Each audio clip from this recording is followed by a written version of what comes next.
ಮಲೆಮಹದೇಶ್ವರ ಬೆಟ್ಟದಲ್ಲಿ ಚಿರತೆ ದಾಳಿ ಪ್ರಕರಣಕ್ಕೆ ಸಂಬಂಧಪಟ್ಟಂತೆ ಯಾತ್ರಿಕರ ಪಾದಯಾತ್ರೆಗೆ ತಾತ್ಕಾಲಿಕ ನಿಷೇಧ ಹಾಕಲಾಗಿದೆ. ಚಿರತೆ ಹಿಡಿಯೋದಕ್ಕೆ ಹನೂರು ಶಾಸಕ ಮಂಜುನಾಥ್ ಒಂದು ಕಡೆ ಆಗ್ರಹ ಮಾಡಿರೋದು. ಇದೇ ಮೊದಲ ಬಾರಿಗೆ ಇಂಥ ಘಟನೆ ನಡೆದಿದೆ. ಎಷ್ಟೊಂದು ಜನ ಎಲ್ಲ ಕಾಲದಲ್ಲೂ ಪಾದಯಾತ್ರೆ ಮಾಡಿಕೊಂಡೇ ಮಾದಪ್ಪನ ದರ್ಶನ ಮಾಡಿಕೊಂಡಿದ್ದಾರೆ. ಮೊದಲ ಬಾರಿ ಇಂಥ ಘಟನೆ ನಡೆದು ಹೋಗ್ಬಿಟ್ಟಿದೆ.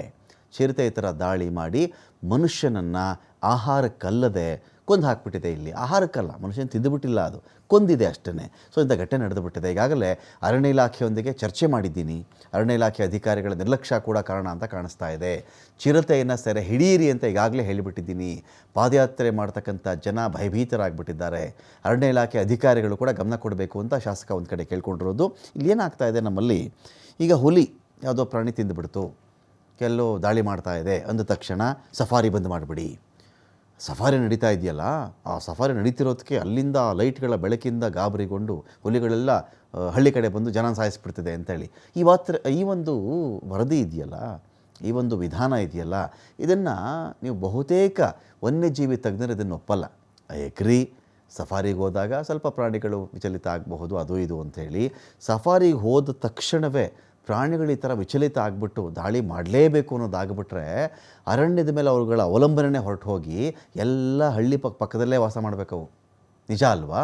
ಸಫಾರಿ ಹೋಗ್ತಾ ಇರ್ತಾರೆ, ಇನ್ನಲ್ಲಿ ವಾಸ ಮಾಡೋಕ್ಕೆ ನಮ್ಗೆ ಆಗಲ್ಲ ಅಂತ ಗಾಬರಿ ಪಟ್ಕೊಂಡು ಕಾಡು ಬಿಟ್ಬಿಟ್ಟು ಎಲ್ಲ ಹಳ್ಳಿ ಪಕ್ಕದಲ್ಲಿ ಬಂದು ಹೊಲದ ಹತ್ರನೋ ಗದ್ದೆ ಹತ್ರನೋ ಅವು ಮನೆ ಮಾಡ್ಕೊಂಡಿರ್ಬೇಕಲ್ಲಿ. ಹಾಗಾಗಲ್ಲ ಅಲ್ಲ, ಸಫಾರಿ ಬ್ಯಾನ್ ಮಾಡಿಬಿಡೋದು. ಈಗ ಇಲ್ಲಿ ಪಾದಯಾತ್ರೆ ಹೋಗಿದ್ದಾರೆ, ಭಕ್ತನೊಬ್ಬನಿಗೆ ಸಮಸ್ಯೆ ಆಗಿದೆ, ಸತ್ತೋಗಿದ್ದಾನೆ ಆ ಮನುಷ್ಯ ಅಂದ ತಕ್ಷಣ ಆ ಜಾಗದಲ್ಲಿ ಪಾದಯಾತ್ರೆನೇ ಮಾಡಬೇಡಿ, ಟೂ ವೀಲರಲ್ಲೇ ಹೋಗಬೇಡಿ ಅಂತ ಹೇಳೋದು ಇದೆಯಲ್ಲ, ಇದು ಯಾವ ಥರ ಮೆಸೇಜ್ ಕೊಡುತ್ತೆ ಇದು? ಇಂಥ ವಿಚಾರದಲ್ಲಿ ನಮ್ಮ ನಿರ್ಧಾರಗಳೇನಾಗಬೇಕು? ಹೇಗೆ ತಡೆಯಬಹುದು ಇಂಥ ವಿಚಾರಗಳನ್ನು? ಅಲ್ಲೆಲ್ಲಾದರೂ ಕಾರಿಡಾರ್ಗಳಲ್ಲದೆ ಪ್ರಾಣಿಗಳು ಓಡಾಡುವ ಸಹಜ ಹೆದ್ದಾರಿಗಳು, ನಾವು ಹೆಂಗೆ ಹೈವೇ ಮಾಡ್ಕೋತೀವಲ್ವಾ, ಆನೆ ಕಾರಿಡಾರ್ ಅಂದರೆ ಆನೆಗಳಿಗೇ ಒಂದು ಹೈವೇ ಅಂತ ಅವು ಮಾಡ್ಕೊಂಡಿರ್ತವೆ. ಆ ಥರ ಕಾರಿಡಾರ್ಗಳಿಗೆ ಅಡ್ಡಿಯಾಗದ ರೀತಿಯಲ್ಲಿ ಒಂದಷ್ಟು ಬಲೆ ಹಾಕಬಹುದಾ, ಒಂದಷ್ಟು ಸೆಕ್ಯೂರಿಟಿ ಕೊಡಬಹುದಾ, ಒಂದಷ್ಟು ಅಲರ್ಟ್ಗೆ ಏನಾದರೂ ಮಾಡಬಹುದಾ ಅಲ್ಲಿ? ಈ ಥರದ ಬಗ್ಗೆ ಕೂಡ ಅರಣ್ಯ ಇಲಾಖೆ ಗಮನ ಹರಿಸಬೇಕಾಗತ್ತೆ. ಸರ್ಕಾರ ಈ ನಿಟ್ಟಿನಲ್ಲಿಯೂ ಕೂಡ ಕ್ರಮಕ್ಕೆ ಮುಂದಾಗಬೇಕಾಗತ್ತೆ. ಮಹದೇಶ್ವರ ಬೆಟ್ಟದಲ್ಲಿ ಯಾವತ್ತೂ ಇಂಥ ಒಂದು ಘಟನೆ ನಡೆದಿರಲಿಲ್ಲ. ಬಹುಶಃ ಇದು ಇವಾಗಲೂ ಮತ್ತೆ ಮರುಕಳಿಸ್ತಿರೋದಕ್ಕೆ ಈಗಾಗಲೇ ಅಧಿಕಾರಿಗಳು, ಮೇಲ್ಮಟ್ಟದ ಅಧಿಕಾರಿಗಳು ಅಂದರೆ ಅರಣ್ಯಾಧಿಕಾರಿಗಳು ಸಂಪೂರ್ಣವಾಗಿ ಎಚ್ಚೆತ್ತುಕೊಂಡು ಮುಂದೆ ಬರ್ತಕ್ಕಂಥ ಏನು ಶಿವರಾತ್ರಿ ಜಾತ್ರೆ ಇರುತ್ತೆ